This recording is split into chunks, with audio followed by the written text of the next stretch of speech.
Tapos iniisip ko, yung 20K na both shows, na iniisip ko, ba't ang sobrang mahal? Tapos yung venue is Cebu Coliseum. Iniisip ko tuloy, baka hindi Philippine FOHA yung market ng 20K. No? Parang yung market nila, or target market nila to buy that 20K or to get that 20K for both shows is yung mga international fans.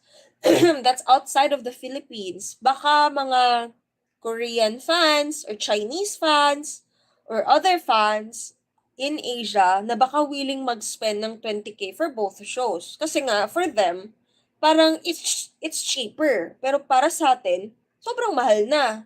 'Di ba? What do you guys think? Baka international fans. Parang iniisip ko kasi, parang napaka-unreasonable naman. Ang mahal naman.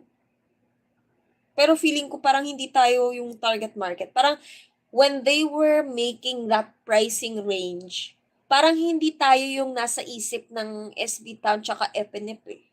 Ganun yung iniisip ko. Baka lang, and again, opinion ko lang naman to, and YouTube live ko naman to, and account ko naman din to. Pero para sa akin, parang hindi tayo yung target market while they were creating this pricing.